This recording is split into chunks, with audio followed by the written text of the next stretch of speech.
Soy Ignacio Rivera, estoy detrás de Academia del Paisaje con Noel y con Ángeles Casares, que empezará la semana que viene a presentar ponentes desde Latinoamérica. Por diferencia de horarios, lógicamente no puedo hacerlo yo, entonces lo va a hacer ella. Y nada, quiero agradecer también a nuestro patrocinador, que es Cultidelta, el apoyo. Encantado de que Miguel está aquí. Hoy es una presentación un poco extraña porque el formato es un poco distinto al habitual. Básicamente, el formato habitual es que el ponente básicamente presenta. En este caso, Miguel prefería que yo le hiciese una entrevista. Entonces, lo que hemos hecho hemos hecho una entrevista que está básicamente grabada con una presentación. Entonces, sigue un poco el formato de los demás, pero realmente Miguel lo que va a hacer es responder preguntas. No va a presentar como tal. Entonces, voy a poner yo... No sé si quieres decir algo, Miguel, antes de que ponga la presentación. Buenas tardes, buenos días a todos y gracias, Ignacio, por la presentación.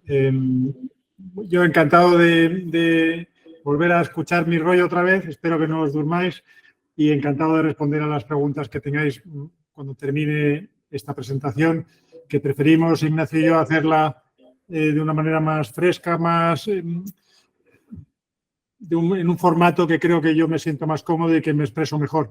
La propuesta de una charla con un principio, una exposición, un desarrollo y un final, a mí me resultaba un tanto incómoda y preferimos que fuera así, que creo que también es interesante y que aporta otra visión de cómo lo hacemos y de por qué lo hacemos así. Y si quedara algo por responder, insisto que aquí estaremos al final para dar esos matices que queráis o esas dudas que puedan quedar. Nada, adelante, Ignacio, cuando queráis. Pues este es un estudio muy pequeño, somos dos, mi mujer Renate y yo. Renate y yo nos conocimos en el año 2000. Yo venía trabajando desde el año 93, soy biólogo de carrera, pero desde el año 93 había empezado a hacer jardines con cierta regularidad y en el año 2000 me fui de viaje, conocí a Renate y al cabo de 2 años vino ella de Múnich a vivir a Madrid. Renate sí es paisajista de carrera, estudió en Weihenstephan, en la Universidad de Múnich y tiene el título de paisajismo. Renate tenía pues todo el conocimiento que a mí me faltaba de técnica, de planos, de trasladar las ideas a un formato visible para el cliente digital, de planos, de pasar las ideas que no dejan de ser ideas a algo real, a algo medible, a algo que de verdad se ajuste a una realidad. Y yo aportaba pues el conocimiento del medio, del entorno, de la planta y de todo aquello que Renate, por venir de donde venía, pues no conocía tan a fondo, ¿no? Luego al final esta también es una profesión desgraciadamente donde los contactos son importantes y sobre todo al arranque el tener pues un entorno con gente que tenga jardines o espacios que se puedan ajardinar y que te den esas primeras oportunidades, pues fue importante y eso Renate no lo tenía, yo aquí sí, por haber vivido aquí. Yo mis primeros encargos eran encargos familiares, poco a poco fui saliendo de ese círculo familiar a un círculo ya de amistades o de amigos, ya el boca a boca empecé a funcionar, pero sí que queda claro que fue Renate en el año 2003 que ya empezamos a trabajar más en serio, cuando hicimos esos primeros proyectos que luego han salido algunos publicados y están colgados en la web y de los que nos sentimos más orgullosos. Fue la colaboración de Renate con la experiencia que yo tenía aquí, lo que de verdad hizo que esto funcionara. Pues que habremos hecho, no sé, más de 200 proyectos y seguimos. Estamos haciendo alguna cosa ya fuera de España. Nuestras obras están en el entorno de lo que es el centro de la península. De vez en cuando vamos a las islas, vamos a Galicia, vamos a Asturias, a Cantabria, pero nos gusta trabajar en esta zona centro. Es un clima que no llega a ser el que podríamos considerar o desde fuera consideraría el Mediterráneo, con temperaturas suaves. Sí tenemos los calores y el rigor del verano, no tenemos desgraciadamente la humedad que tiene el Mediterráneo. Aquí la humedad puede llegar a ser tan baja como del 7 o menos %. Eso es muy exigente con las plantas. Y luego además hay que añadir el frío del invierno, que puede llegar a temperaturas de menos 10, 12, 14, si te vas a Cuenca, Soria, Guadalajara, provincias más al norte, Ávila. Ahí los rangos de temperatura son enormes, pueden ser hasta de 50 a 60 grados, ¿no? Es la que nos ha tocado. Realmente cuando los primeros encargos son de aquí, surgen de esta zona. Nuestro entorno es este.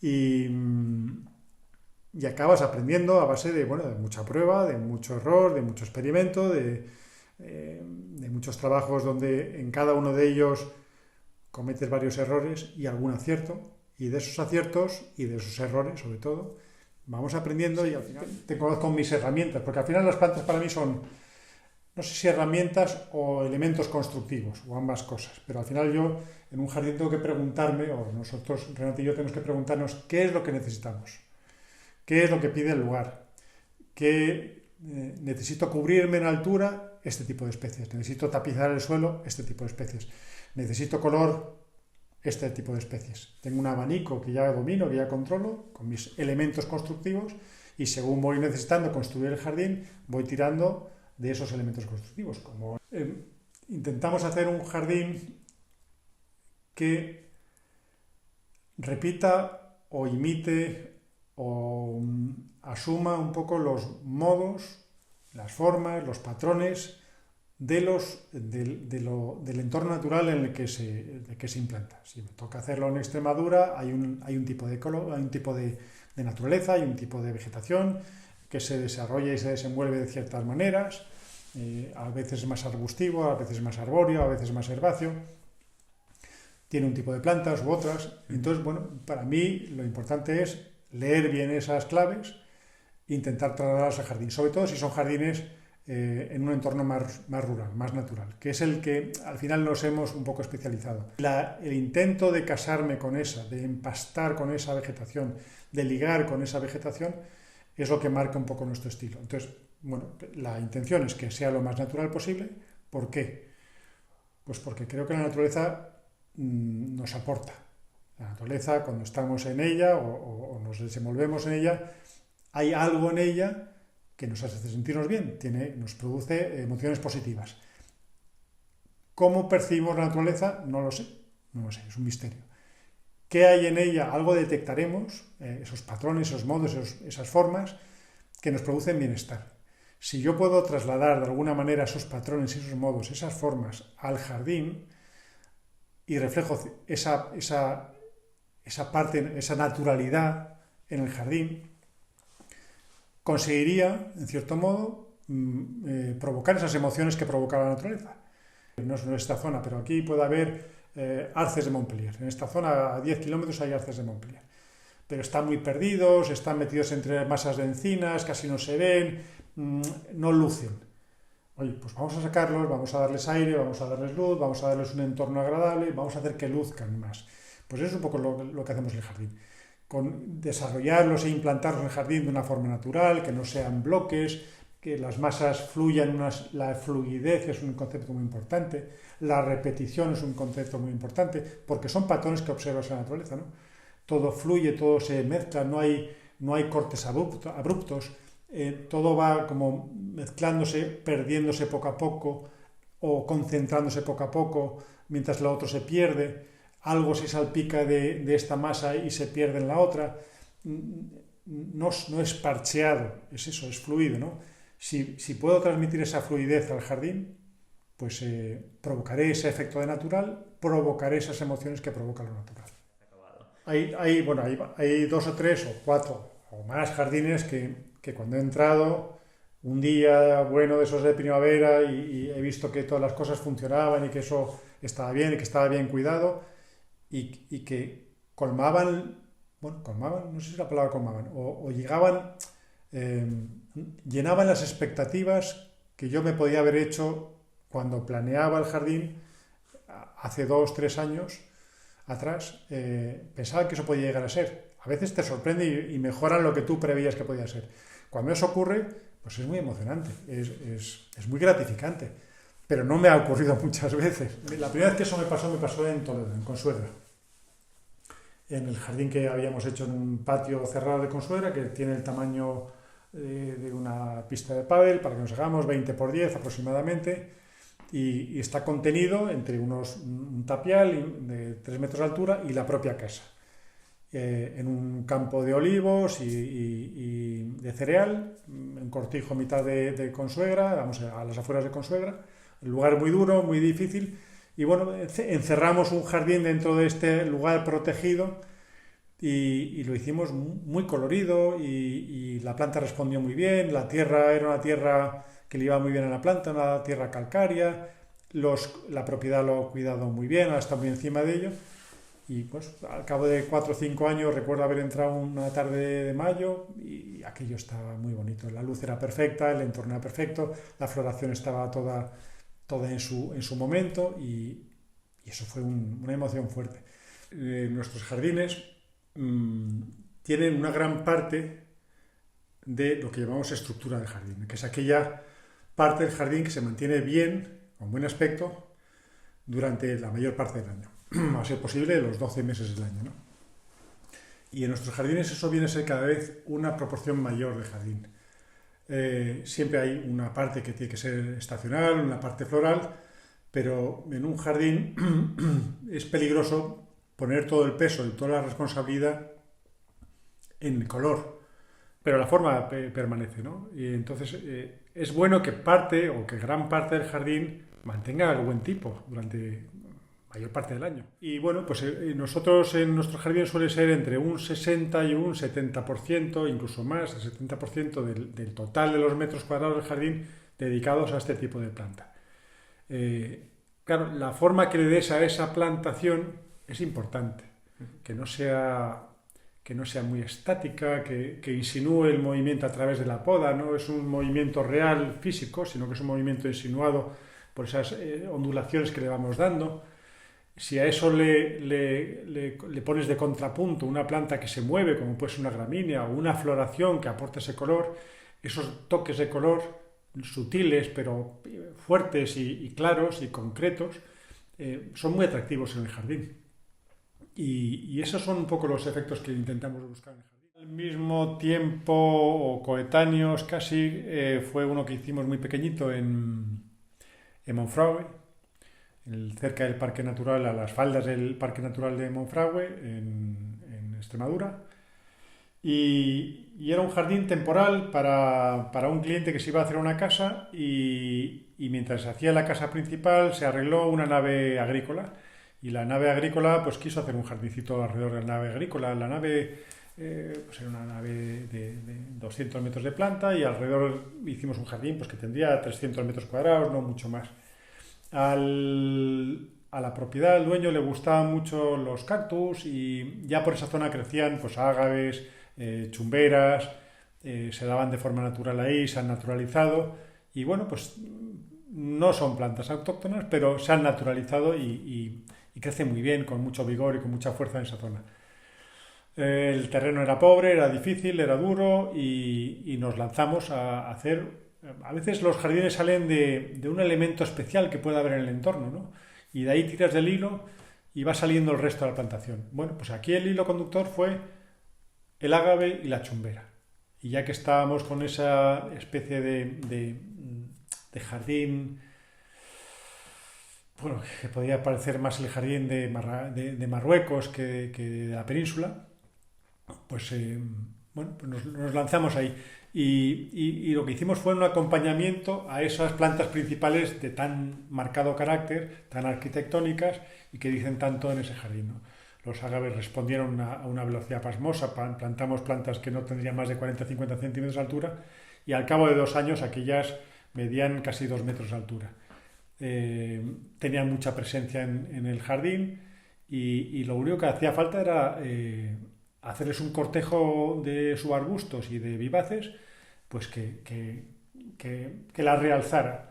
Metimos mucha gramínea, mucha estipa, stachys, sedum, valerianas una vez más y poco más, algún flomis y bueno, luego sí esa planta de más recorrido que era el lentisco, que crecía por esas zonas y que bueno, pues nos iba a dar ese cuerpo de estructura arbustiva principal junto con los olivos que que ya había también por el entorno, había unos campos de olivo cerca, había encinas. El olivo tiene la virtud de empastar muy bien a cierta distancia con la encina, porque comparten cierta tonalidad, a cierta distancia pueden parecerse, incluso de estructura, son más pequeños, pero bueno, se ligan muy bien y aparte han crecido y han coexistido en esta península durante milenios, ¿no? Y son como hermanos casi. Y algún ciprés metimos también, que bueno, pues que el ciprés y el olivo para mí son también pareja inseparable. Y ese fue un jardín que no sé si hubiera repetido hoy en día, pero oye, resultó, se cuidó bien. De todos aprendes. De Consuegra, pues aprendí, bueno, a tener cuidado con los subarbustos. De Monfragüe, pues ¿qué aprendí? Bueno, pues que también en cactáceas y en otro tipo de plantas también hay una duración, hay un corto plazo y que es bueno tenerlo controlado, y si lo tienes controlado pues puedes seguir manejándolo, pero si es el común de los jardines con el común de los mantenimientos, pues ese cierto tipo de plantas sabes que son perecederas y que es mejor a lo mejor no ponerlos, sobre todo cuando el cliente no está preparado para modificar el jardín al cabo de 8 o 10 años, ¿no? Hacer una modificación fuerte. Eso nos ha llevado, pues yo creo, inconscientemente a ser cada día más precavidos, a hacer jardines de mayor duración, y probablemente el siguiente en el tiempo sea el del molino que hicimos en Rascafría, en Oteruelo del Valle, cerca de Rascafría. De ahí ya empezamos a meter, bueno, mayor porcentaje de planta con mayor recorrido, con mayor potencial, más longeva, más estructural, más del tipo arbusto siempre verde. De estas que hemos hablado, que luego pondremos si quieres una lista de las 5 o 6 principales que usamos por aquí y que yo recomendaría a todo el mundo. Y bueno, como decimos, tienen décadas de duración. Bien cuidadas pueden durar hasta 100 años. Entonces, en Rascafría, ¿qué hicimos? Bueno, pues quizá también en una época donde a lo mejor éramos, no sé si más valientes, pero más atrevidos. Con la edad te vas volviendo también más... sabes lo que funciona y yo me gustaría pensar que no lo repetimos constantemente, pero tiendes a descartar cosas que sabes que tienen problemas y acabas no reduciendo mucho, pero sí quedándote con un grupo de plantas que sabes que te van a responder, y ese grupo de plantas crean un tipo de jardín. Con ese tipo de plantas, hombre, al final, por eso digo que es importante, más que la plantación, el espacio, los espacios que creas. Las plantas, yo creo que para mí en este entorno son más o menos similares a las que vamos a utilizar a lo largo de lo que nos quede de carrera. Lo que tendremos que hacer es mejorar los espacios, el espacio que creamos en torno a ellas, ¿no? Pero bueno, como decía, en el molino de Oteruelo, ese jardín también tiene condiciones muy duras y sobre todo de invierno. Heladas muy, muy, muy fuertes. Y está en un entorno muy, muy presente con lo natural, ¿no? Los muros que hicimos para protegerlo del ganado eran muy bajos, aproximadamente 1 metro, de tal manera que está abierto al campo, un campo que tiene mucha presencia. Es la Sierra de Guadarrama, y muros tienen para mí varias funciones, y en varios jardines los hemos hecho, y no solo son elementos prácticos, sino que llegan a ser elementos estéticos, parte fundamental del jardín, aportan belleza al jardín, no solo cumplen la función de protegerlo del invasor, bien sea la persona que pasa por ahí que no debe entrar, bien sea de la vaca, o bien sea del conejo, del jabalí o del venado, y también protegen la planta de vientos, y bueno, mantienen un poco más la temperatura, o sea, son desde muchos puntos de vista muy positivos. En este jardín de la Sierra, de Rascafría, el cliente tampoco quería grandes alturas, yo tampoco le hubiera puesto más allá del metro y pico, no hacía falta. Había vacas, las vacas no saltan, y entonces, bueno, hicimos ese muro que permite ver el panorama, el paisaje, que tiene pues mucha fuerza. Y entonces el jardín, pues con la misma sensación, con la misma intención que hablábamos antes, no debería ser un jardín que compitiera con el entorno. Buscamos un tipo de arbolado que creciera por ahí. Había visto en unas charcas cerca, que va mucho la gente, muy famosas por ahí, unos abedules magníficos. El abedul se da por esas zonas, en zonas más umbrías, pero bueno, cerca de ese jardín hay abedules. Al dueño le gustaba mucho y nos lanzamos a por el abedul. Ese es el único árbol que hay ahí plantado. Y como sotobosque de ese abedular, te pusimos el tejo, que también está presente en la sierra, el brezo, que también está presente en la sierra, y 2 o 3 exóticas, que tampoco es que sean muy exóticas, como es el stachys, una clavelina, que también se da por el lugar, no exactamente la clavelina que pusimos ahí, que era Dianthus gratianopolitanus. El de la sierra es otra variedad que ahora mismo no me acuerdo, pero muy parecido. Y esas 5, 6, 7 especies, que es algo raro en nosotros, o por lo menos ahora es raro, porque solemos mezclar más especies. Tampoco es que me guste mezclar más allá de 30, pero ha habido jardines donde hemos metido hasta 60 especies. Es verdad que este jardín es pequeñito, es un recinto que tendrá también 100 y pico, no llega a 200 metros cuadrados, tiene una parte detrás, pero vamos, el jardín que está publicado y que salen las fotos es aproximadamente 200 metros. Y bueno, ahí lo que se hizo es una orla de tejo, y una vez más, con la misma intención de lo que hemos hablado, el tejo se lo dejas crecer libremente hasta que forme un árbol. Pasan décadas, y los primeros años o las primeras décadas de ese tejo no son nada bonitas, no tienen nada especial. No es un árbol que hasta los 50 o 60 o más años diga algo, ¿no? Entonces, la virtud del tejo es eso, la forma que puede adquirir a través de la poda. Bueno, pues ahí le dimos una forma ondulada. Personalmente yo pasaba de vez en cuando por ahí a recortarlo, tenía una especie de acuerdo no escrito con el cliente. Él nos dejaba el molino y yo le recortaba el tejo. Y bueno, pues el acompañamiento también del brezo, que también le dábamos cierta forma, no dejábamos florecer y que creciera, porque también pierde densidad, y es bueno que tenga esa densidad porque además mantenía la floración. Y bueno, pues esos 3 elementos casi, el abedul, el tejo, esas formas onduladas, y el brezo, con una distribución muy, muy natural, con cierto aire oriental. El cliente me hablaba mucho de sus viajes por Oriente, quería meter piedras, un poco, bueno, pues metimos alguna piedra y le dimos ese aspecto un poco oriental de rascafría, vamos a decir.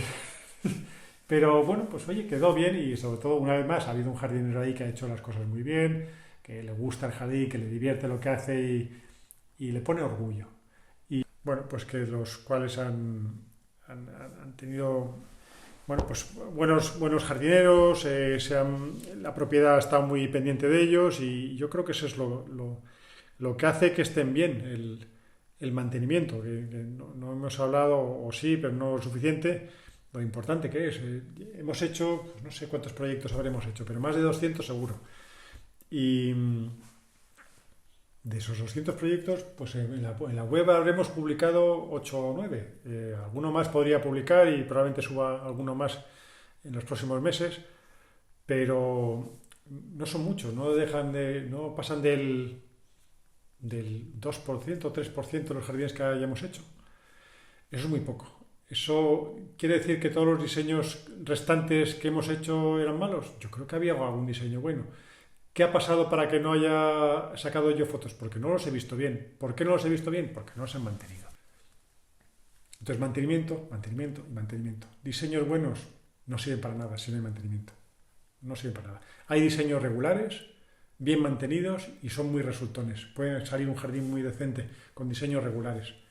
De verdad. O sea, si hay un mantenimiento bueno, se cuida bien la planta, se le pone orgullo, se le pone cariño, se le pone cuidado, el jardín resulta. Salamanca es importante mencionarlo, y lo digo porque yo he aprendido mucho.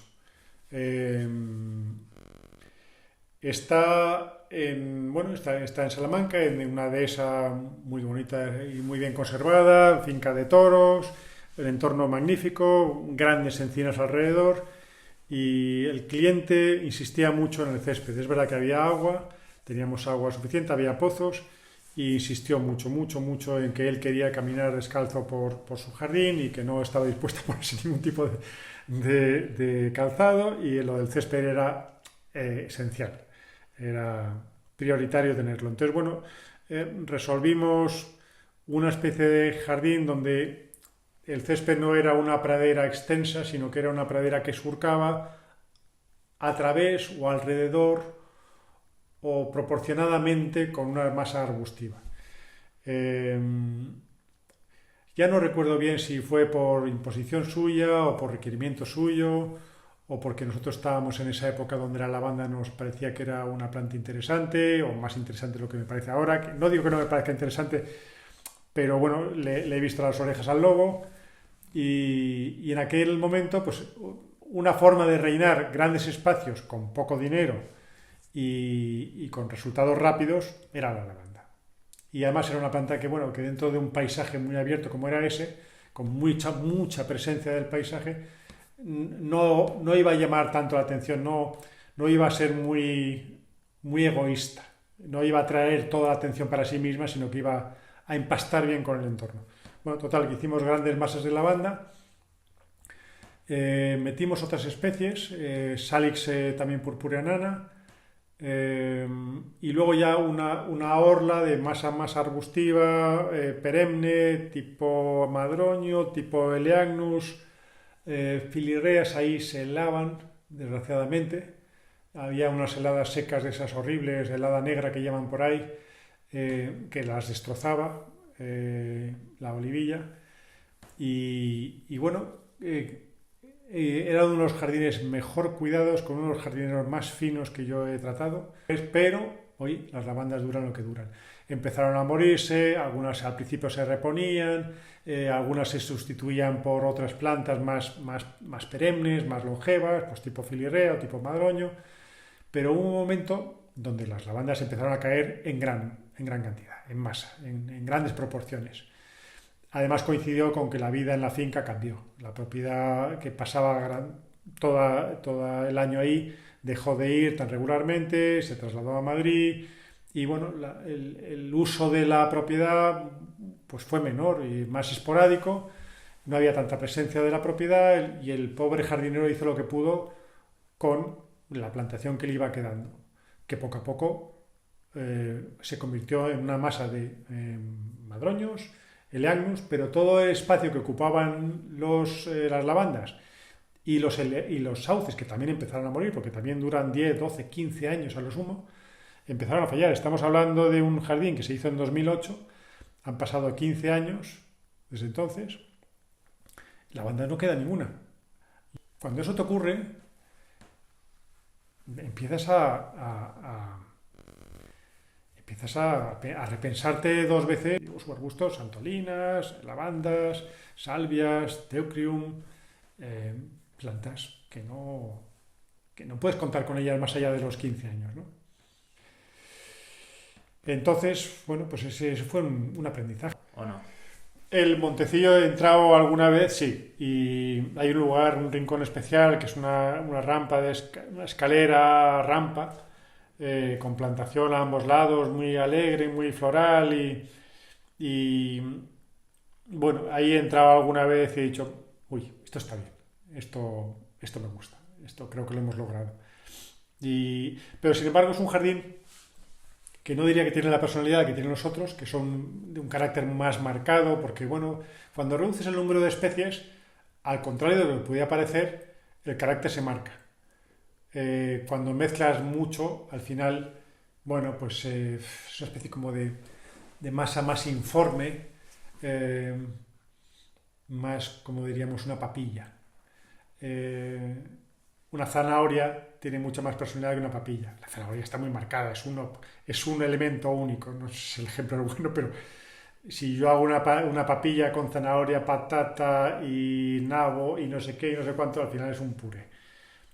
Puede estar bien, puede estar sabroso, pero la zanahoria tiene mucho más carácter. Un jardín hecho a base de 4 o 5 especies tiene mucho carácter porque, no sé, está más definido todo.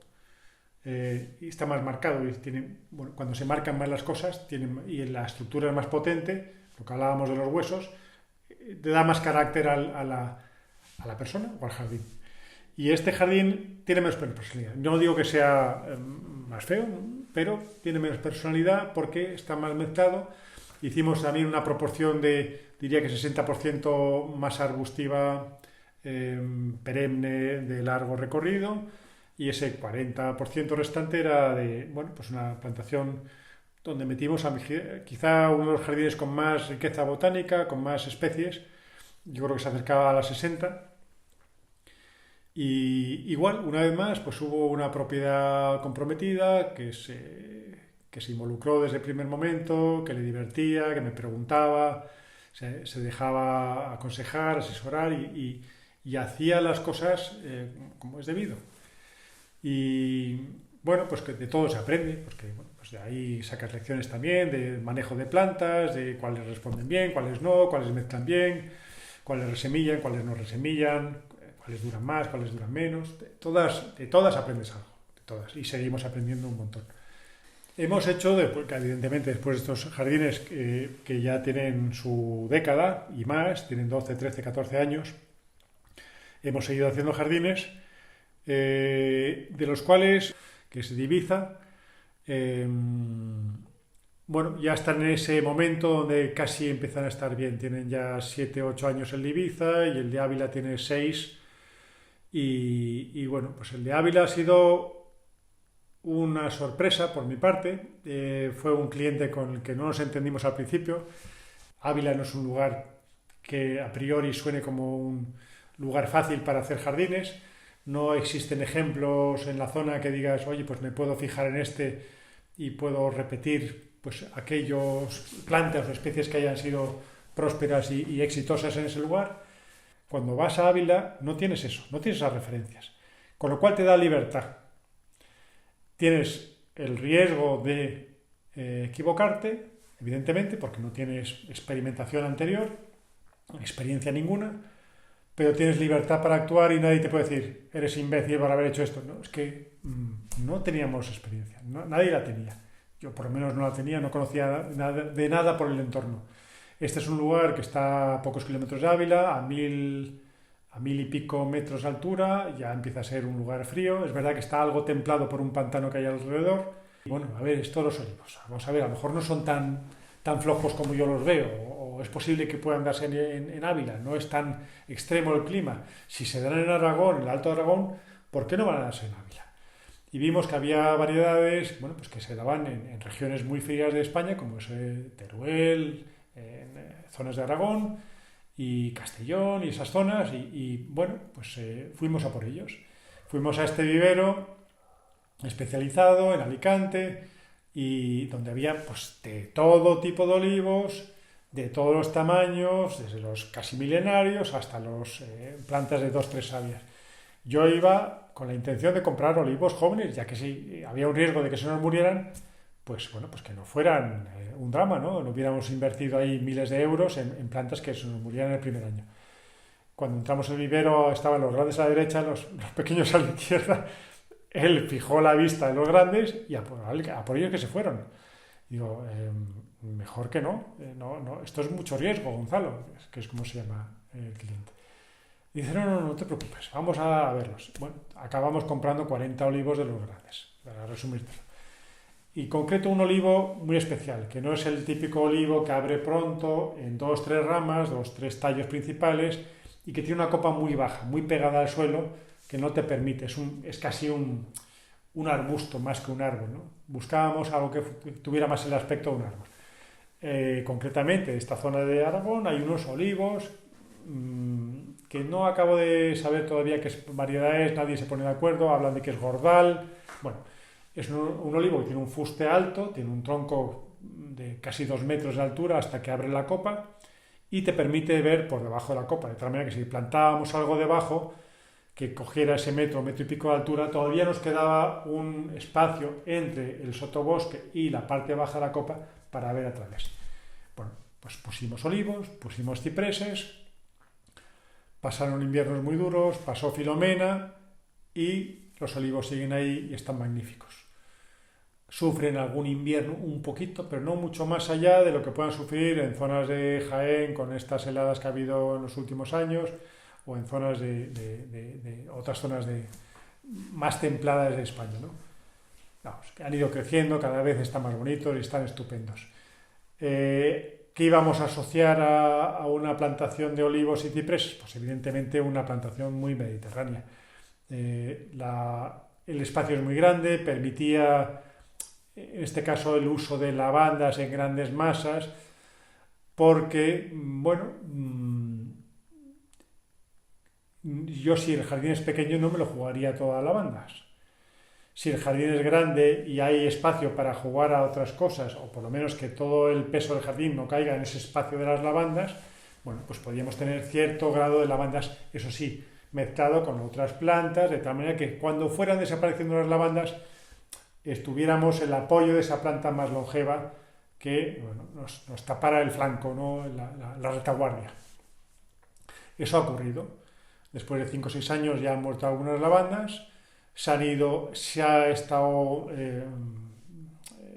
muy atento a las flaquezas, no a la muerte, sino cuando se veía que eso iba ya empeorando, no se esperaba la defunción certificada, sino que antes de que muriera, cuando ya empieza a deteriorarse, que lo acabas viendo, pues arrancas la lavanda y plantas otra, si es que hace falta otra lavanda, o plantas otra planta más longeva en este caso. El cliente con el tiempo se ha dado cuenta de que le gusta más eso más persistente, más estructural, más escultural y menos aquello que es floral, temporal y efímero. La piedra y los muros de piedra que se hicieron tienen mucha importancia. Antes hablábamos de los muros de piedra. En este jardín no solo cierran el jardín y lo protegen de los animales, sino que conforman estas terrazas y le dan empaque. Es la parte mineral del jardín y al final es un jardín, unos muros que están hechos con granito que asoma por el paisaje en forma de grandes bolos. Gracias a Dios había unas canteras artesanales, como familiares, pequeñas canteras que habían dejado muchos restos de piedra que pudimos aprovechar para hacer estos muros, que son casi no sé si 500, 600 metros de muro o más, rescatadas del entorno próximo de esas canteras que había cerca de la casa, que se fueron bajando, trayendo a la casa y haciendo todos estos muros. Canteras cerradas hace tiempo, son pequeñas explotaciones de gente de Ávila que trabajaría en aquella época hace, pues, no sé, decenas de años, décadas, y bueno, pues rompían una piedra, un bolo, lo rompían, se llevaban la piedra buena, dejaban la piedra mala, y esa piedra mala, que son trozos irregulares, nos vienen muy bien para crear esos muros de piedra. Bueno, pues encima hemos metido esa tierra en gran cantidad y procuramos mejorar cuando hay que aportar, aportamos buena tierra. Cuando no se puede aportar porque el nivel ya lo marca el arbolado y no puedes aportar ni puedes quitar porque ya existe un arbolado, lo que hacemos es enmendar. Enmendar es aportar algo de arena de río para soltar lo que suele ser normalmente una tierra bastante dura, bastante pesada en esta zona. Y para añadir materia orgánica, pues bien mantillo vegetal o orgánico, bueno, lo que podamos disponer en la zona, ¿no? Y hoy por hoy es, bueno, el jardín, no sé si más representativo nuestro, porque yo creo que todos nos representan, pero es el más reciente, es en el que creo que hemos hecho mejor las cosas y es, sin duda, el mejor mantenido y que tiene una propiedad más entendida. Ibiza es anterior a este de Ávila, se ha ido haciendo distintas fases, un jardín grande, más de 1 hectárea, en terreno de antiguos campos agrícolas ibicencos, en cultivos muy típicos de esa zona que, como sabrás, bueno, pues Ibiza en un momento dado estuvo aterrazado casi toda la isla. Hay zonas que hoy están ocupadas por pino carrasco, pero cuando te metes en esos pinares ves el bancal, ves los muros, ves las contenciones, ves las terrazas. Bueno, pues esta es una zona de montañosa de Ibiza, muy abrupta, muy movida, y que tenía ya una casa y una serie de bancales hechos, una serie de terrazamientos, donde crecían pues olivos, algarrobos, almendros, la sabina, los pinos, y bueno, pues había que darle orden. No a todo, evidentemente, porque no hay agua para regar todo, pero bueno, las zonas que no se podían regar, por lo menos que tuvieran cierto orden, cierto criterio. Hemos ido limpiando cosas, acentuando unas, limpiando, depurando otras, Y luego sí hemos hecho un jardín más en el entorno de la casa, más cuidado, más regado. Y bueno, pues muy basado en lo mediterráneo. Esa es la quinta esencia de lo mediterráneo, porque es que no puede ser más mediterráneo que Ibiza. Vamos, es el bancal, es todo lo que nos asociamos con el Mediterráneo, ¿no? Le faltaban los cipreses, a ellos les gustaban mucho los cipreses y no, me faltó tiempo para añadirlos. Creo que es un complemento magnífico, es una pena que no estuvieran antes ahí. Bueno, son jóvenes, pero van creciendo, van creciendo bien y van complementando ese bosque más achaparrado y más unidimensional que tiene el pino y el olivo, ¿no? Estos crean estos acentos verticales, dan ese toque de verde oscuro que contrasta con esos tonos más glaucos, más apagados del pino y de la sabina y del olivo. Bueno, y la plantación que hemos hecho debajo pues pretende con el tiempo convertirse en una masa de lentisco bien formado. Nos va a costar más todavía que aquí. El suelo es muy pobre, el agua es mala de calidad, alta conductividad, sal. Bueno, eso no ayuda. Llueve poco, el terreno es muy arcilloso, no pudimos mejorarlo. En Ibiza es difícil conseguir tierras de calidad. Mejorar los suelos es algo muy complejo, muy costoso, con lo cual tienes que trabajar con el terreno. Si trabajas con el terreno, es decir, trabajas con las condiciones naturales de Ibiza, tienes que asumir crecimientos lentos. Eso a la propiedad le costó entenderlo, a él menos que a ella. Ella son clientes ingleses, venían con la sensación de que Ibiza tiras un hueso y crece todo. No es así, esto no es Inglaterra, las cosas van despacio y hay que asumir ese desarrollo, sobre todo si quieres plantar las plantas que se dan ahí.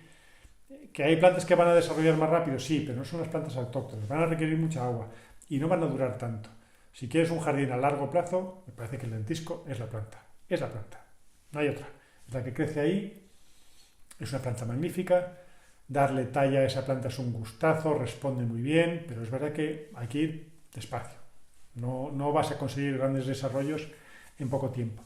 Vamos a tardar 8 o 10 años en conseguirlo, sobre todo si quieres cierto volumen. Bueno, pues ahí estamos. Mientras tanto, esos huecos que no rellenan el lentisco y los mirtos que también hemos plantado, alguna filirrea también hemos plantado, los van ocupando pues esas plantas más de corto recorrido, véase gramíneas, véase salvias, véase... Bueno, ya más cerca del jardín de la casa hay otras cosas, hay limoniums, que se da muy bien, hay otro tipo de salvias, hay lavandas incluso, luego hay algo de cactáceas tipo yucas, ágaves, que eso se da muy bien, también son muy interesantes, son plantas muy, muy arquitectónicas, que tienen una presencia todo el año, que se dan magníficamente bien en Ibiza, que complementan muy bien al olivo, a la palmera. Bueno, pues ese tipo de plantas también favorecen mucho un buen aspecto durante muchos meses del año, ¿no? Y bueno, pues partíamos de una base importante de olivar, que no hubo que plantar. Creo que plantamos 2 o 3 olivos más y un par de algarrobos más, algún madroño, pero la base de arbolado ya estaba. Eso es partir con ventaja.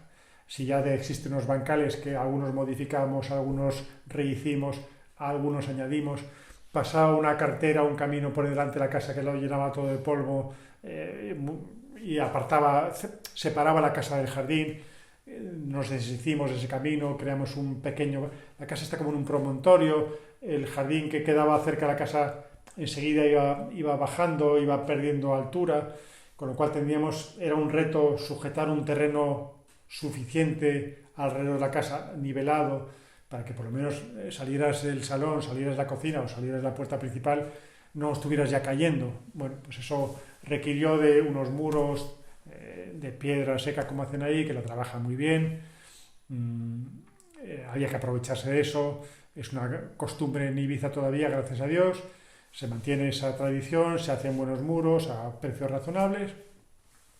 Y eso una vez más, no solo conforma el espacio, no solo son prácticos para sujetar el terreno, sino que dan una estructura al jardín, un empaque y una presencia muy importante. Yo creo que aquí, igual que en Ávila, el muro tiene, diría yo, que más importancia incluso que la planta.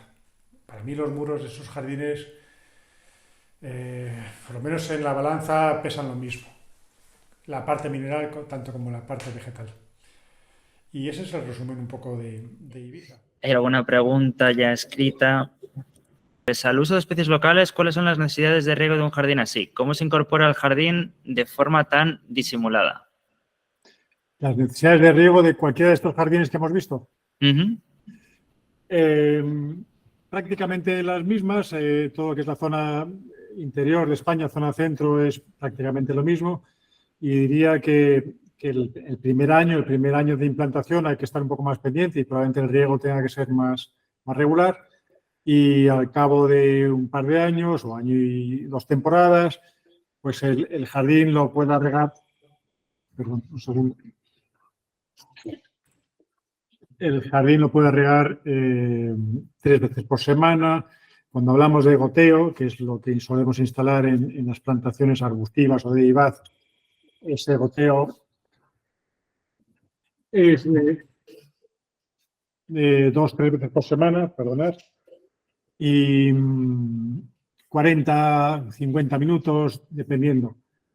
En cuanto al césped, bueno, pues los céspedes se riegan habitualmente todos los días. ¿Y cómo se integra el riego? Me preguntabas, Ignacio. ¿Cómo se integra? ¿Cómo se incorpora el jardín de forma tan disimulada? ¿Cómo se incorpora el qué al jardín? Entiendo que el riego, supongo que se refiere a las... Bueno, pues sí, el riego al final es tuberías de goteo, que esas, bueno, hay que esconderlas debajo de un mulch. El mulch puede ser triturado vegetal, puede ser corteza de pino, puede ser áridos, gravas, jabres, demás. Nosotros no, normalmente son triturados vegetales o corteza de pino, lo que encontremos en el entorno. Eso tapa la tubería y la protege además, no debe darle sol a la tubería, con lo cual durará más tiempo y el suelo se mantiene visualmente más interesante, pues no vemos las tuberías y protegemos también de evaporación, de malas hierbas, que cumple muchas funciones el mulch y es absolutamente necesario ponerlo. Vale. A ver, que había más preguntas. Perdón, Svetlana, pero es que había varias preguntas escritas. Déjame que las lea y ahora te doy paso. Otra vez de Andy, que también ha preguntado, aparte de las plantas, ¿las camas de grava también juegan su parte en el paisajismo? ¿Qué otros productos de cobertura recomienda? ¿Recomienda las borduras metálicas? Bueno, realmente la primera parte de las respuestas, es más lo del final, ¿no? Gravas usamos más para caminos, para zonas de tránsito. Últimamente usamos mucho una cosa que hay por aquí que se llama jabre, que es un granito descompuesto. Es muy firme, drena bien, evita malas hierbas, es barato, se extiende bien, tiene un aspecto muy natural, al final parece una tierra. Muchos de nuestros jardines, en muchas partes de nuestros jardines buscamos la sensación del sendero, que básicamente lo que es, bueno, imaginaos que estamos en el monte y a base de pasar mucho por un lugar, acabas despejando ese lugar de vegetación y lo que queda es un terreno sin vegetación y que tiene una tierra. Bueno, el jabre da esa sensación, ¿no? Que es como si hubiéramos despejado al pasar tanto por un sitio de vegetación. Hay otro tipo de gravas, pero bueno, eso ya son machaqueos y para mí son menos naturales. En el jardín siempre buscamos la naturalidad y el jabre dentro de estos áridos pétreos para mí es el más natural.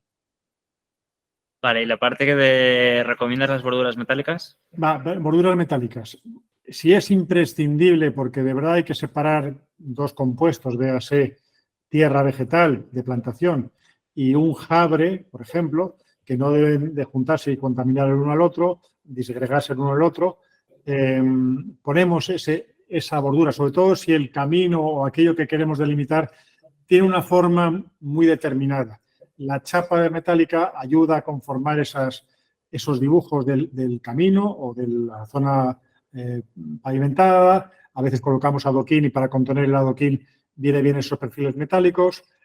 Pero si no es necesario, una vez más, buscando la naturalidad, para mí las chapas pueden suponer no solo un gasto importante, el metal cada día está más caro, colocarlos es un presupuesto, interrumpen pasos de agua, son bloqueos para el agua, con lo cual, ojo si se ponen, pues que eso tengamos en cuenta, y además no impiden que tarde o temprano el material que haya a un lado y a otro de esa chapa acabe saltando. Los pájaros mueven la corteza, las pisadas mueven la grava a un lado y a otro, con lo cual esa frontera que se marcaba con la chapa deja de existir porque los materiales se han pasado de un lado a otro.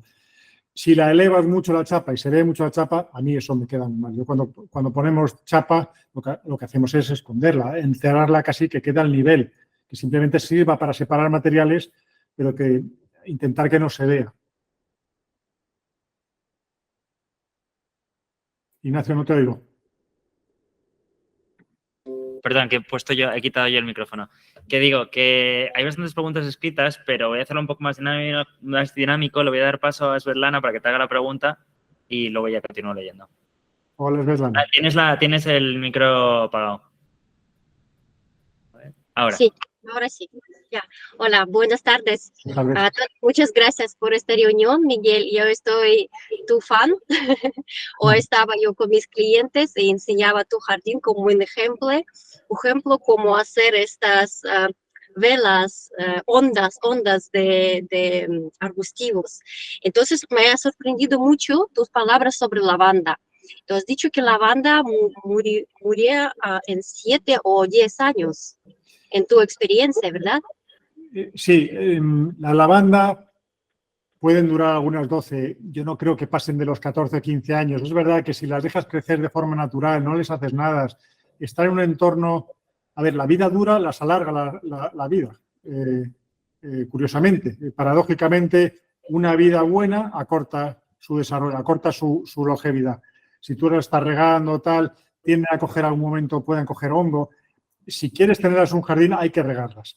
Si las riegas, hay un peligro de hongos en un momento dado, de encharcamiento en invierno. Bueno, puede provocarse. Una forma de intentar compensar este posible acortamiento de la vida para alargar un poco más su vida es evitar que semillen. Y además es tenerlas bien ordenadas. ¿Cuántas veces, me preguntan muchas veces, cuántas veces podas la lavanda o cómo las podas? Bueno, la poda creo que es clara, hay que cortar todo lo que es el tallo de la flor y un poquito más.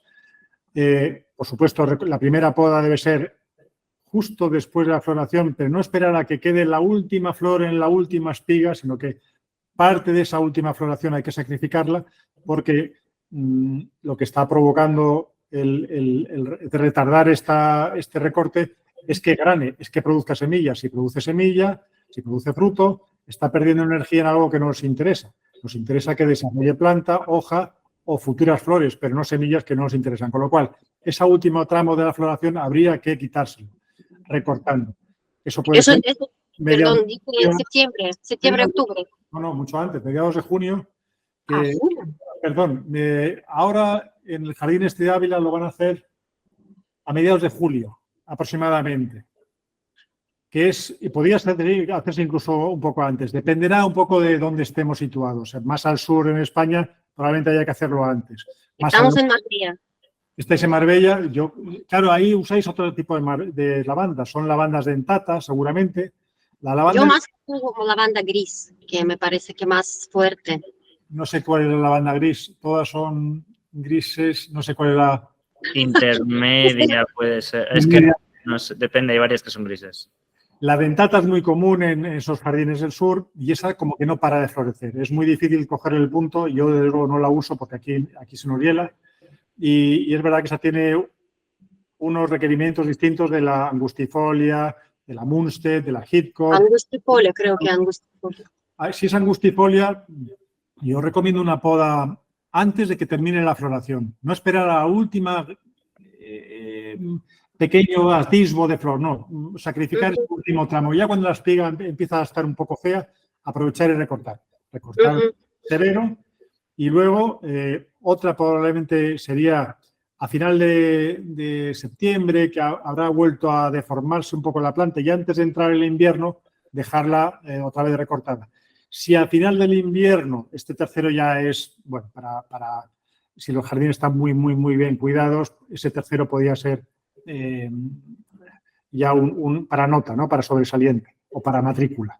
Ese último pinzado antes de entrar en la primavera a finales de invierno para dejarla bien redondita. Pero ese ya es un pinzado de poca, no es una poda general de la planta, ¿no? Y esa forma de quitarle semilla lo que hace es, bueno, que la planta mantenga más fuerzas durante más tiempo porque la está dedicando a producir planta y no a gastarse produciendo hijos, frutos, semilla, ¿no? Que eso desgasta mucho la planta. Vale, y tú has dicho que tú no jugarías con lavanda en pequeños jardines. Aquí tenemos bastante pequeños jardines alrededor de villas. Entonces, tu consejo, en lugar de lavanda, ¿qué planta podemos sustituirla? ¿Una salvia?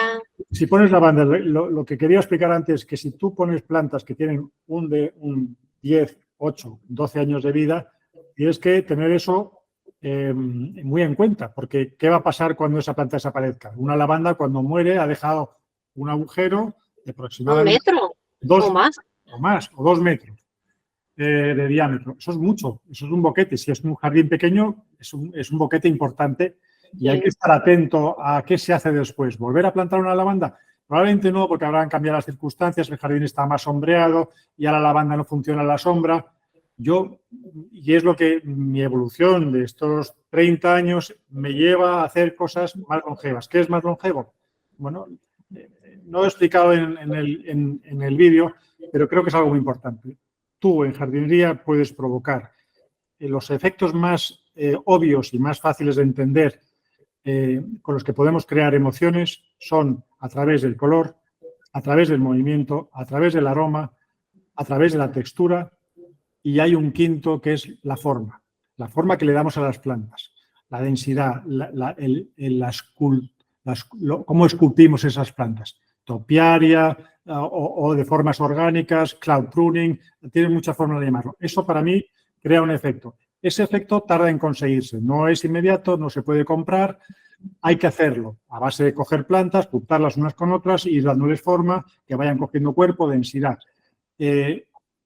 Eso es difícil de entender para el cliente porque lleva tiempo, porque no es inmediato y es verdad que el color es interesante, que la textura, bueno, es más permanente en el tiempo, el aroma desaparece rápido también y el movimiento, bueno, el movimiento lo dan las vivaces ligeras o las gramíneas, pero también es algo efímero. La forma es permanente, no solo a lo largo del año, sino que en el tiempo, en la historia del jardín va a durar mucho más. Si queremos jugar a color, que sepamos que es efímero. ¿Cuánto estamos dispuestos a dedicarle al espacio del jardín? ¿Cuántos metros cuadrados estamos dispuestos a dedicarle al color? Que yo creo que es interesante, que es bonito, que todos deseamos, que a todos nos atrae el color. Pero saber que tiene un lado oscuro y que tiene un efecto colateral, que no es persistente. La forma sí lo es. Y se pueden conseguir buenos efectos muy sobrios, muy duraderos, para mí elegantes, para mí más interesantes, para algunos clientes que han entendido ya pasar por el proceso de ir perdiendo vivaces y floraciones, pero ir ganando poso, densidad, sobriedad, estabilidad. Pero aroma, eso es una campeona lavanda. El aroma, a ver, por ejemplo, el Rhamnus es una planta interesante. Tiene aroma durante un tiempo. Es verdad que los aromas duran 15 a 20 días. ¿No? Es igual que las floraciones, duran lo que dura la floración. El aroma viene de una floración, lo que dura la floración dura el aroma. El tilo, maravilloso, pero dura 15 días. Y en este país, sobre todo, que todo es a corta, las floraciones a corta, los aromas a corta. Si te vas a Marbella, quizá pueda ser con la humedad un poquito más, pero no mucho más de 20 días. Entonces, bueno, podrías tener una sucesión de aromas distintos. Pues ahora el jazmín, mañana el nardo, pasado la rosa, pero claro, cuando pase el nardo, pues queda un rastro feo. El lirio muy bonito, pero cuando pase el lirio queda una planta fea. Plantas de flor, que no sé, pon tú ejemplos y te diré cuánto va a durar y qué va a pasar después, ¿no? No solo que has perdido el aroma, has perdido la flor, sino que el resto de un lirio es una planta fea. Yo no quiero tener durante 12 meses o durante 11 meses o durante 10 unas hojas que se van marchitando, que han cogido virus, que han cogido bacterias que crean un pequeño desajuste en el jardín. Cuando usemos las vivaces, y por eso yo las uso tan cuidadosamente, intento dar pinceladas con color, que el color sea algo no principal, sino anecdótico, que aporte en un momento dado, que dé un poquito de estacionalidad, pero cuando esas vivaces dejen de tener buena presencia, quiero hacerlos desaparecer, que no estén presentes en el jardín. Ese jardín que veías en el Montecillo, claro, qué bonito está en primavera. Claro, ¿a quién no le gusta eso? Pero esos 15, 20, 25 días, el resto del año, ese jardín sufría mucho. Con el tiempo, me gustaría veros enseñar fotos, ese jardín que era entre el muro de la casa y el muro del vecino, tenía lentiscos, figuereas, durillos, viburnuntinus, madroños, y esos fueron avanzando, comiendo espacio, de tal manera que al final casi quedaba el camino de piedra, de losas de piedra, y los árboles y estas masas bien formadas. Habíamos ido perdiendo valerianas, centáureas, sedum, estipas, alcachofas, todo eso se iba perdiendo porque iba ganando el espacio la planta estructural. Pierdes floración, pierdes esa alegría, pierdes ese aroma, ganas en pozo, ganas en estabilidad, para mí ganas en carácter. Eso creo que es tema que hay que trabajar con aplicando estas cosas. ¿Perdona, Svetlana? Digo que estas cosas creo que es trabajo psicológico con cliente, a explicarle que no siempre vamos a tener estas flores, que es temporal, depende de temporada y depende cómo va a crecer y desarrollar jardín. No lo dudes, es así. Lo que más me ha costado a mí personalmente desarrollar a lo largo de estos años es una serie de argumentos racionales que expliquen las cosas. Es decir, yo no te voy a hacer esto porque queda muy bonito. No vale. Hay que explicarle al cliente, no te puedo hacer esto porque si hago esto, que sepas que dentro de unos meses esta flor de rosa que tú quieres va a ser un arbusto con oidio, con pinchos, que se le habrá caído la hoja, que será agresivo, que te meterás alrededor y te pincharás, que no aporta nada una vez haya pasado la floración de esa rosa. Te pongo el ejemplo de la rosa, que probablemente no sea el mejor. El lirio es un buen ejemplo, porque de verdad que el lirio es muy efímero. La flor es la más bonita del mundo. ¿Cómo nos gustaría tener lirios a todas horas y por todas partes? Pero no duran. Entonces digo, bueno, pues mete más cosas ya, pero entonces cuanto más dedique a esas otras flores, más cadáveres voy a tener en el jardín repartidos. ¿Cuántos cadáveres estoy dispuesto a tener? Pues no muchos. Me gustaría tener, cada día en nuestros jardines hay más dedicado a la forma. Entonces hay que trabajar muy bien con la forma y por eso hablábamos antes del espacio, porque ya no es solo las plantas, sino cómo configuras el espacio. El jardín no tiene que ser solo un tema de plantas. Es importante la planta, evidentemente. ¿Hacemos jardines con plantas? Sí, pero hay otras cosas. El espacio, los pavimentos que usas, ¿qué espacio hay entre las plantas? Eso también es importante. Dominar la técnica de las plantas, yo creo que si se dedica tiempo y tienes la oportunidad de hacer varios jardines y aprender de los errores, es una técnica que acabas dominando. Dominar la técnica del espacio yo creo que a mí me llevará otras 5 o 6 vidas y no sé si lo lograré, pero ahí es donde de verdad está el meollo de la cuestión. Porque delegar todo en las plantas es peligroso. Es peligroso porque a mí, de verdad, yo vivo en una casa y tengo jardín y salir en una época del año y ver cosas feas me irrita mucho. Quiero verlo siempre bien. Quiero verlo 12 veces al año bien. En unos 2 o 3 meses espectacular, pero el resto quiero verlo bien, que no me asuste, que me diga, joder, esto cómo está, y esto cómo está, y lo otro cómo está, y esto se me ha muerto, y esto no dura ni 3 días, y esta planta de lavanda qué bonita estaba, pero ya ahora tengo que arrancarla, y ¿qué hago con este boquete que me ha dejado ahí? Bueno, pues en el equilibrio, por eso digo que al final nosotros hacemos un 70%, 60, 70, hasta 80% de planta estructural, y ese 20% de plantas que van y vienen, bueno, pues tenerlas muy controladas, y que sean algo que aporte y que cuando no estén, no detracten, no resten al jardín, no resten mucho. Vale, yo tengo más preguntas, ¿puedo o ya solo...? Espera, voy a leer yo alguna cosa más y luego ya si quieres preguntas. Espera, porque si no...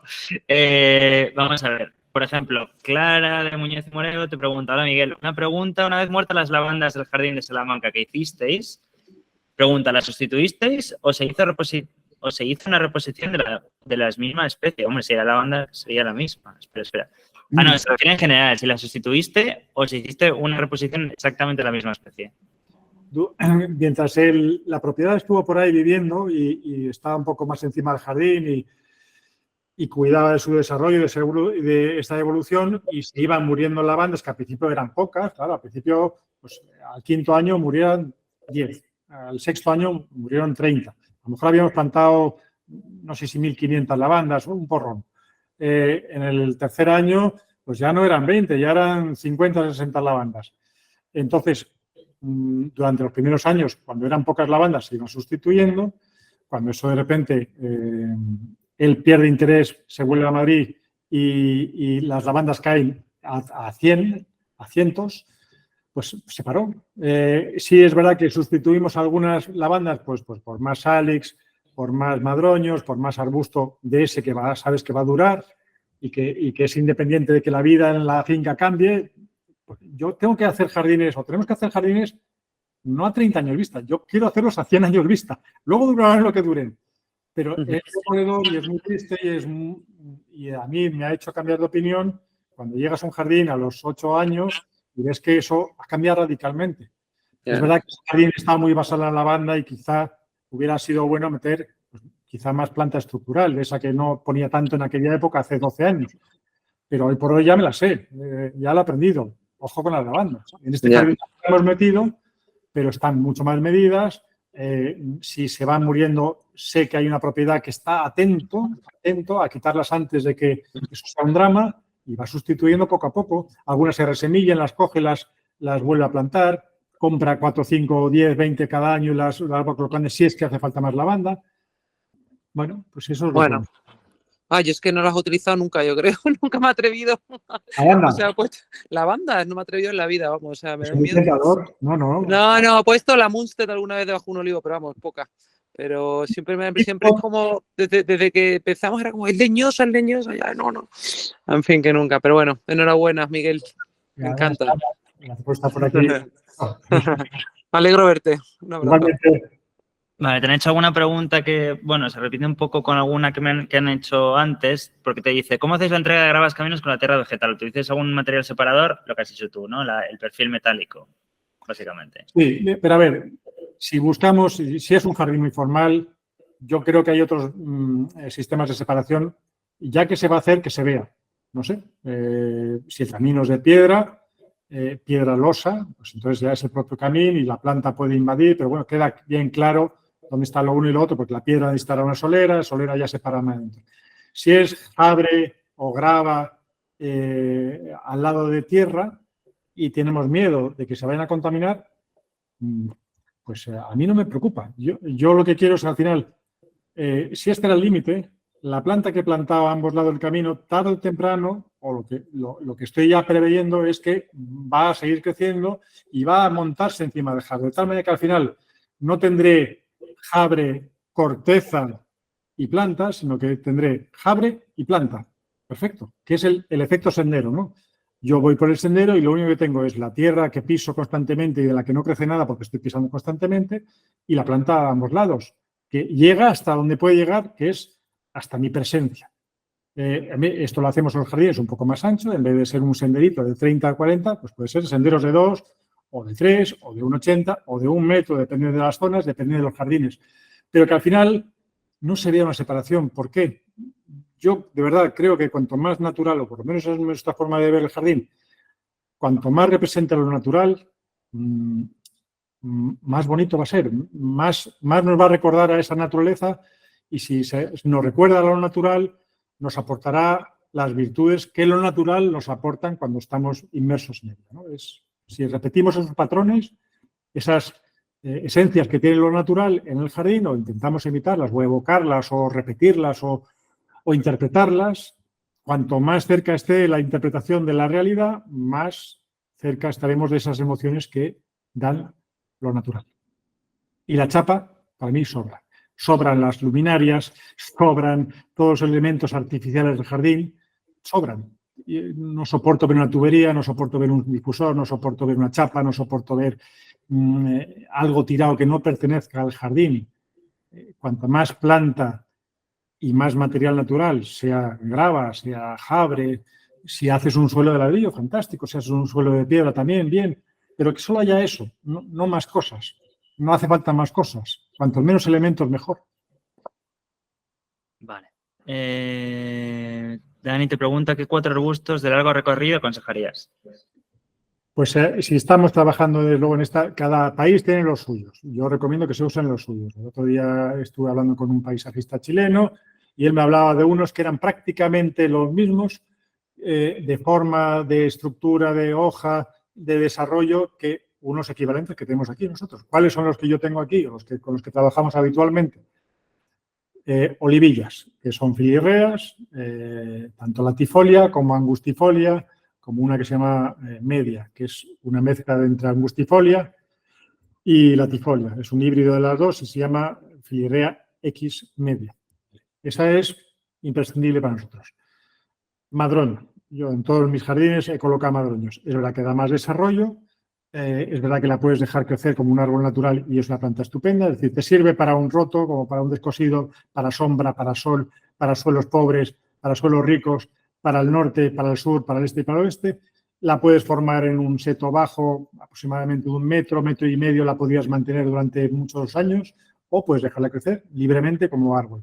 Fondo de jardín, en vez de hacer un seto formal que te obliga a recortarlo todos los años de ciprés, de arizónica, de alibustre o de lo que sea, pones madroños y los dejas crecer. Al principio los podas un poco para que cojan espesor y se vistan desde abajo y llegarán a los 2 metros, 2,5 metros, que es más o menos lo que todo el mundo buscamos en un jardín más o menos urbano donde tenemos vecinos y queremos taparnos. Esos 2,5 metros o hasta 3, si quieres dejarlo crecer, te van a crecer solo sin darles necesidad de mucha talla, forma o dedicarles mucho tiempo. Algo más bajo del madroño hablábamos de la filirrea.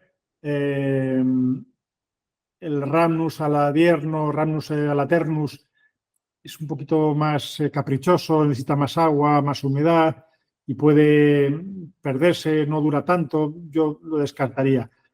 El mirto, Myrtus communis, el famoso arrayán, es una planta también estupenda, un poquito más sensible con el frío y habría que vigilar ahí que no baje la temperatura mucho más allá de -4, -5, que el suelo esté bien drenado.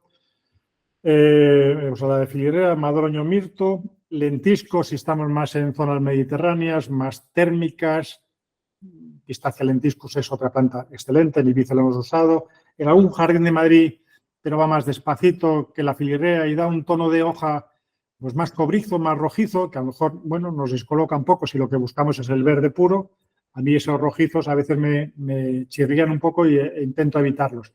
Pero es verdad que quitando ese momento del brote inicial del lentisco, luego es un verde muy interesante también, ¿no? Y para ciertas zonas, tú es verdad que estás trabajando en Marbella, seguro, yo te recomendaba ese 100%. Y crecen ahí naturalmente.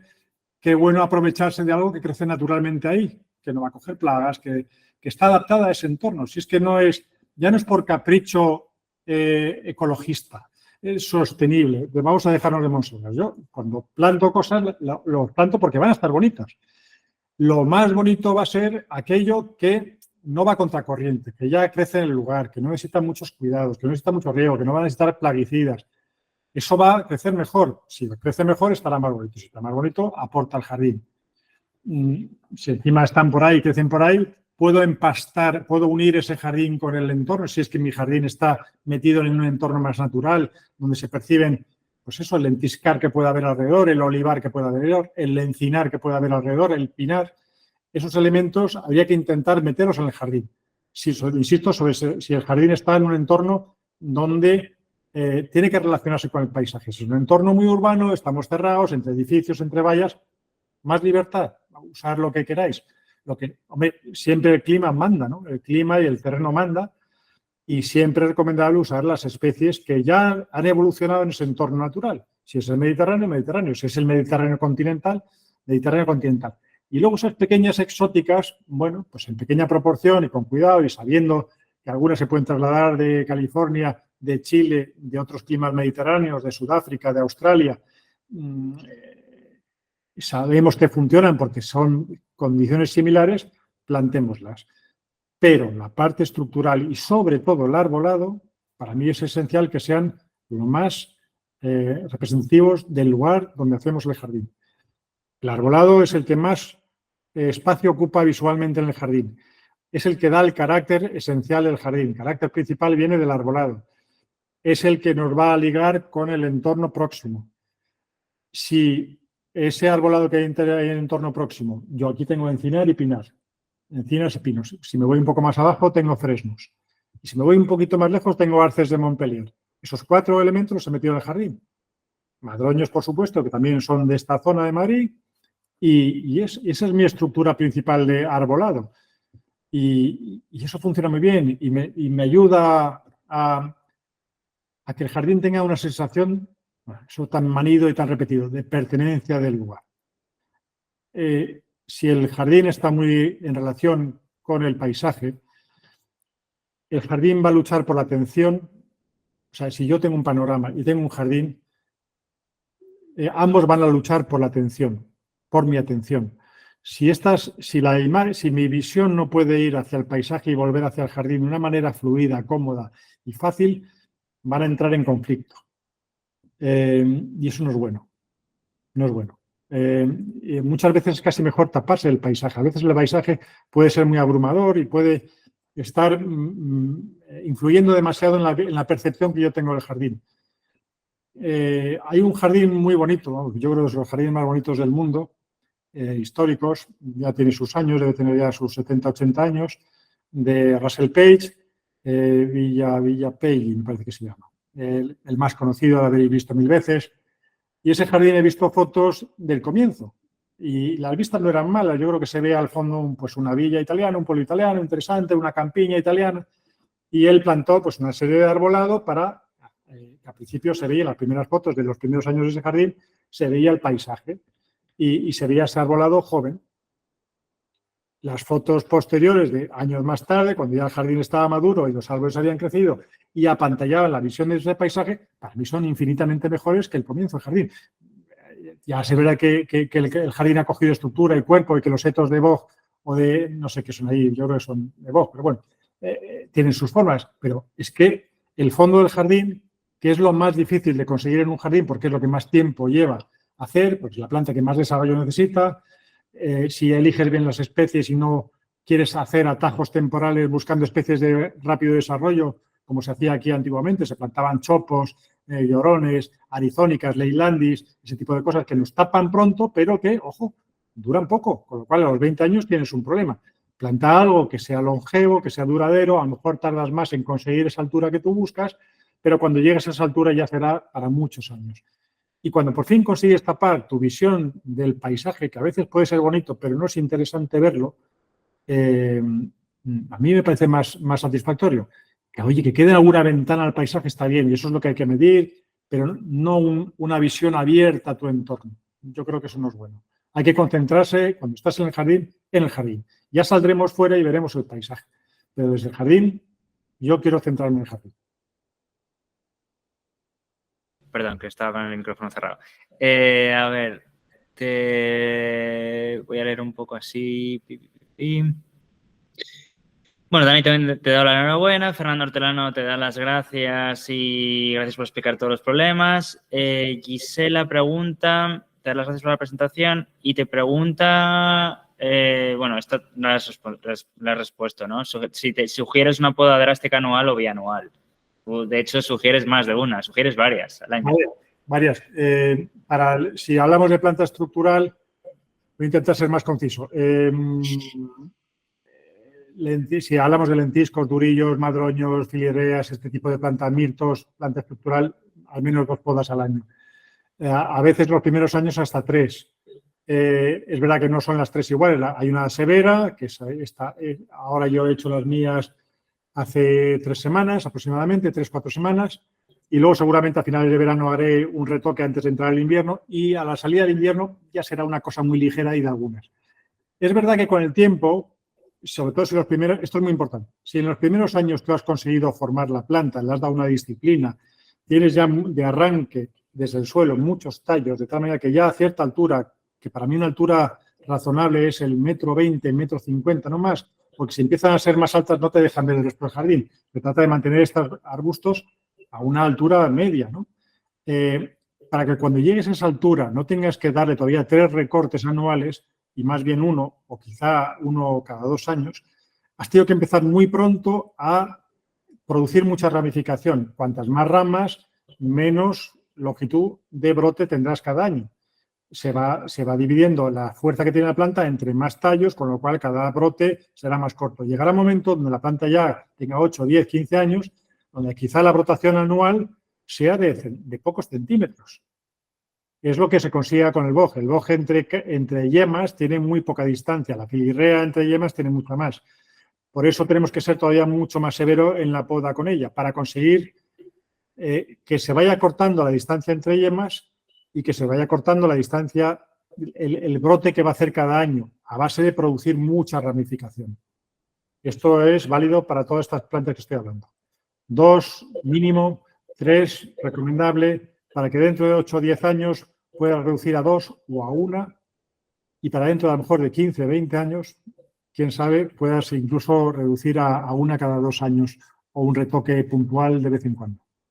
Vale. Mercedes Franco te pregunta, esto es una pregunta un poco, ¿tienes un equipo fijo o contratas personal in situ? Claro, es que depende de a qué tipo de personal te refieres, ¿al de la obra o al de...? Claro, no sé, aquí lo pregunta muy bien. La obra de jardinería la procuro hacer siempre con el mismo equipo con el que ya tengo una relación, sabemos lo que pedimos, tenemos unos estándares de calidad determinados que cuando yo pido esto ya saben lo que estoy pidiendo, cuando pido esta planta, cuando pido esta tierra, cuando pido este pavimento y cómo lo pido. Hay una colaboración ya de años, con lo cual nos conocemos, sabemos, y eso es bueno tenerlo trabajado, ¿no? Cambiar de equipo a mí no me garantiza un buen trabajo y me da cierto miedo, y siempre le pido a mis clientes que por favor trabajemos con una empresa que trabaja a nivel nacional y con la cual estoy muy contento, y es la con la que llevo los últimos 6 años. Si se trata de hacer labores, oficios determinados, no sé, iluminación, pues lo que es el cableado principal o la manguera que ponemos para meter el cableado lo puede hacer la empresa de jardinería, y luego vendría el electricista que haya trabajado en la obra de la casa, por ejemplo, si es que se hace el jardín próximo o después de haber hecho la casa, pues la constructora tendrá sus equipos, o bien de carpinteros, o bien de electricistas, o bien de albañiles o ejecutores de obra civil, que me pueden hacer ese trabajo de forma más competitiva y en una fase de la obra de jardín donde todavía la planta no ha llegado y se trata de trabajar la parte dura, polvorienta, agresiva con la planta, que es mejor que hagan los albañiles que ya llevan un proceso, que ya están ahí, que tienen un equipo de trabajo, que tienen un centro de trabajo abierto, que eso cada día es más complicado, meter un centro de trabajo nuevo cuando ya hay uno activo. Bueno, pues obra de jardinería, tierra, riego, plantas, siempre con la misma empresa, procuro trabajar. Y otros oficios más de albañilería, carpintería, si hay que hacer pérgolas, iluminación, con técnicos de la constructora. Perdón, otra vez tenía el micrófono silenciado. Vale, Indica te pregunta, en un jardín joven, esto va un poco lo que es López, te está preguntando si una poda excesiva y continuada puede provocar el riesgo en la salud de las plantas, sobre todo cuando son jóvenes. O sea, te dice que sí es mejor esperar un poco, pero tú has dicho lo contrario, básicamente. Por ejemplo, Miguel Recio hablábamos otro día de los madroños, sobre cuándo podarlos, cómo podarlos. A mí yo acabo de comprar unas filirreas, vendrían en 2 litros, venían con unos tallos, 4, 5 o 6 tallos muy finos, del grosor de, ¿qué diríamos? El grosor de 2-3 milímetros cada tallo, ni siquiera 2 milímetros. Claro, los hemos plantado tarde, la planta va a sufrir ahora el verano. Es bueno defoliar un poco para que la raíz pueda subir savia a toda la planta. Entonces es bueno quitarle un poco de masa foliar, porque si no el riesgo es que deseque toda la planta. Intentando subir savia toda, intenta abarcar mucho, no llega todo y muere la planta. Entonces, bueno, esa poda es buena. ¿Cuánto he podado en esa planta que venía como a 60 centímetros de altura? Pues los he dejado a 15. Con la filirrea, siendo unos tallos tan pequeños, tan finos, no pasa nada. Se puede hacer. Y es es bueno, es lo que hablábamos antes, es empezar a formar la planta desde muy joven. Lo que se haga en los primeros 3 o 4 años de vida de esa planta marca el resto de sus días. Para que nos relajemos y sepamos que luego hay una marcha atrás. Muchas de estas plantas mediterráneas forman lo que se llaman bulbos de reserva, ¿no? Hay un nombre técnico, Ignacio, tú lo sabrás, que ahora no recuerdo, pero no deja de ser un engrosamiento en la parte del bulbo principal de la raíz donde acumulan almidón. Ese almidón le sirve para épocas de estrés, poder sobrevivir si no hay agua, si hay un incendio y quema la parte aérea, pues queda esa especie de remanente energético para producir un nuevo rebrote en el futuro cuando haya pasado ese estrés, ¿no? ¿Por qué digo esto? Porque si nos ha ido un poco la planta, se ha ido de desarrollo, un madroño se nos ha ido a 3 metros y lo que queríamos era una planta de 1 metro, podemos podarla casi a ras de suelo y volvería a brotar de cepa. Eso lo hacen madroños, lo hacen filirreas, lo hacen durillos, lo hacen boj, lo hacen mirto, lo hace lentisco, lo hacen casi todas estas plantas mediterráneas que estamos hablando y supongo que en el Mediterráneo chileno o en otros lugares de climas mediterráneos donde hay incendios regulares, este tipo de estrategia se da, igual que se da aquí. Sí, sí se da. Entonces, bueno, eso hay que aprovecharlo. Si se nos ha desmadrado una planta, sabemos que podemos volver. Ahora, si no queremos llegar a ese cambio, a esa poda drástica, bueno, pues empezar poco a poco. Yo dejaría que la planta enraizara un poco, por lo menos una temporada. A partir de ahí, darle recorte. Pero si los tallos que viene la planta son muy endebles, muy finos, esa poda se puede hacer inmediatamente recién plantada la planta. Si además es una época templada, no hace mucho frío, no hace mucho calor, seguro que se puede hacer. Si hace mucho frío, bueno, pues a lo mejor aguantar hasta que pase el frío, ¿no? Vale. Nacho Ramos dice: Miguel, muchas gracias por todos los consejos.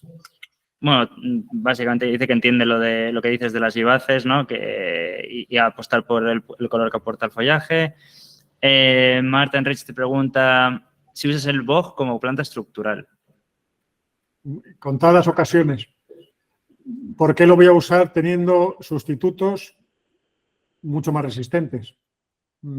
Que me aportan lo mismo. El boj, insisto, yo veo las plantas como elementos constructivos. Si yo quiero hacer un topiaria de cierto tamaño, de cierta forma, ¿qué más me da el verde del boj que el verde de la filirrea? Es un matiz imperceptible.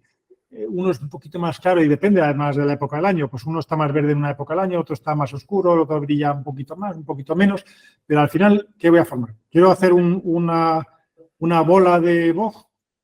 Pues aquí con boj voy a tardar, si quiero una bola de 1 metro, voy a tardar 20 años y con una filirrea voy a tardar 4 o 3. Y además no va a tener plagas, y además no va a venir una mariposa que se lo va a comer, y además no va a venir un hongo y una araña roja y las miles de plagas que tiene aquí. Estoy hablando del centro de la península. Si me voy al norte, bueno, ahí, insisto, está la plaga famosa de la mariposa, de la caterpillar, del gusano, que está arrasando por toda Europa y que no sé cómo está en estos momentos, pero la última vez que pregunté era un tema muy grave que había acabado con plantaciones naturales de boj en zonas de Provenza y otras zonas de Europa. ¿Por qué voy a usar esa planta? Si es ir contracorriente teniendo uno similar, incluso mejor, aquí, lentisco, filirrea, durillo, tarará, mirto. No. Si me voy a Inglaterra, seguramente. Si me voy a Holanda, seguramente. Si me voy a Francia al norte, seguramente los usaría. No cabe duda que es una planta fantástica, que esa virtud que tiene de que las yemas estén tan juntas permite que las podas sean no 3 veces al año, sino eso, 1 vez al año, y que ella sola mantenga esa forma que le hayamos dado, la que sea, de manera estable. Tiene una densidad que es difícil de igualar con otra especie. Pero, insisto, con estas que estamos hablando, al cabo del tiempo las hojas de los madroños se van reduciendo de tamaño, las hojas de las filirreas también van reduciendo, se acaban pareciendo más a lo que es un boj. El otro día había un madroño en este jardín de Ávila, que ya tiene 5 o 6 años, lo habían recortado tanto que ya las hojas del madroño, en vez de ser, bueno, aquí las hojas del madroño pueden ser de 5 o 6 centímetros de largo, y estas habían quedado ya en 2 o 3, y sucesivamente, según vayamos dándole más poda y cada vez tenga más tallos, cada vez las hojas también se van haciendo más pequeñas. Todo se va haciendo más pequeño a la escala. Vale. Solana, no se me ha olvidado que quieres preguntar, pero queda básicamente una pregunta más y luego te doy paso y en principio acabamos después de tu pregunta. Bueno, Third Spring Landscape te dice gracias por el seminario, hermosas imágenes, información muy útil, hasta el próximo. Carolina Bonelli Ríos te pregunta, ¿tampoco recomiendas el romero? ¿El romero actúa como la lavanda? Romero yo he usado al principio también, hace muchos años que no planto, tuve algún problema en 2 o 3 jardines. Es verdad que en aquellos jardines que hice muy al principio las tierras eran muy vastas, muy duras, muy pesadas. El madroño enseguida coge hongos en verano, si se riega. Al final nosotros tenemos que regar los jardines. Lo que no podemos hacer es riegos selectivos. A esta planta si la riego, a esta la riego tanto, a esta la riego menos. Al final son sectores de riego por goteo que más o menos abarcan, pues no sé, 200, 300 metros cuadrados por fase. Despliego la línea de goteo. No puedo decir, venga, a este no le pongas goteo, a este sí. Cuando el jardín tiene 10 plantas, 20 plantas, puedo hacer eso. Cuando tiene un jardín miles de plantas y a lo mejor hay 500 romeros repartidos, pues gusta que cuando haya un romero ese esté bien representado y no quede uno romero, sino que haya varios. No puedo decir a este no lo riegues, a este métele grava, a este para que drene mejor. Eso es complicado. Al final acabas haciéndote una lista de plantas que sabes que te responden bien. El romero es traicionero, coge hongos en verano, sobre todo si la tierra es un poco pesada y se riega o coge agua. Hay plantas que como se te ocurra tirar un vaso de agua en verano, encima se te pueden morir. Y curiosamente, son las plantas más resistentes. Sus entornos naturales son tan resistentes que pueden sobrevivir 6 meses sin agua. Tan adaptadas están esas condiciones que cuando tú les des agua en verano, tienen mucho riesgo de coger hongo. El romero es una de ellas. La lavanda no tiene tanta propensión, pero también le pasa un poco lo mismo. Santolinas, todo lo que es subarbusto, que al final tienes que regar, porque si los quieres tener bien tienes que regarlos, pero tienes ese riesgo, ¿no? Esa espada de Damocles encima, vale, los tengo que regar porque quiero que estén bien. ¿Podrían sobrevivir sin agua? Sí, pero ¿cómo estarían? Feos, secos, tristes. No se trata, yo creo que en el jardín, no quiero un jardín donde las plantas sobrevivan. Joder, es que mi jardín no lo riego. Yo creo que eso no es la prioridad en un jardín. ¿Cuántos riego? Si riego mucho, si riego poco, si las plantas son autóctonas, si no son autóctonas. Para mí la prioridad es que el jardín esté bonito. Segundo, que el jardín esté saludable y que no necesite plaguicidas. Perdón, antes que eso, que el jardín atraiga vida.